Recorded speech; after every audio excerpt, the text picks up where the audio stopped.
முருக பக்தர்கள் என்கிற அடிப்படையில் அதிலே பங்கேற்றோம். அதிலே அரசியல் இருக்காது என்கிற நம்பிக்கையோடு.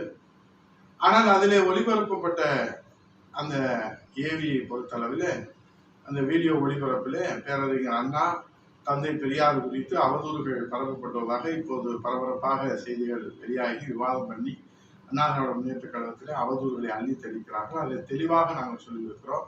அனைத்து இந்திய அண்ணா திராவிட முன்னேற்ற கழகம் ஒரு நாளும் கொள்கையை, லட்சியங்களை, கோட்பாடுகளை விட்டுக் கொடுக்காது. இது தமிழ்நாட்டு மக்களுக்கு நன்றாக தெரியும்.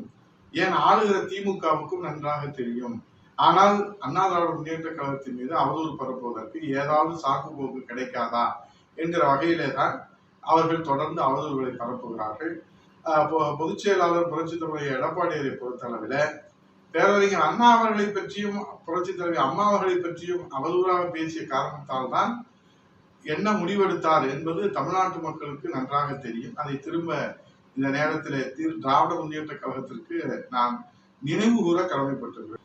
ஆகவே இன்றைக்கு இருக்கக்கூடிய இந்த விவாதத்திற்கு முற்றுப்புள்ளி வைக்கின்ற வகையில அந்த மாநாட்டில ஏற்படுத்தப்பட்ட தீர்மானங்கள், அதில் உறுதிமொழிகள் அண்ணா திராவிட முன்னேற்ற கழகத்திற்கும் அதற்கும் சம்பந்தம் இல்லை.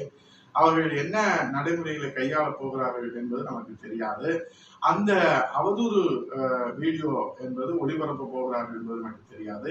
நீங்கள் முழு வீடியோவை பார்த்தீர்கள் என்று சொன்னால் நாங்கள் அந்த வீடியோ ஒளிபரப்பை பார்ப்பதற்கு வாய்ப்பே இல்லை. ஏன்னா நாங்கள் மேலே அந்த ஒளிபரப்புக்கு பின்புறத்தில் அமர்ந்திருந்த காரணத்தினாலே அது பார்ப்பதற்கு வாய்ப்பில்லை. இருந்த போதிலும் எங்கே எந்த இடத்துல தந்தை பெரியார் பேரறிஞர் அண்ணா அவர்களுக்கு அவதூறு இருந்தாலும் அதை தட்டி கேட்கிற வகையிலும் அதிலே எந்த வகையிலும் எதிர்த்து நிற்கிற, நெஞ்சுரத்தோடு எதிர்த்து நிற்கிற இயக்கம் தான் அனைத்து இந்திய அண்ணா திராவிட முன்னேற்ற கழகம்.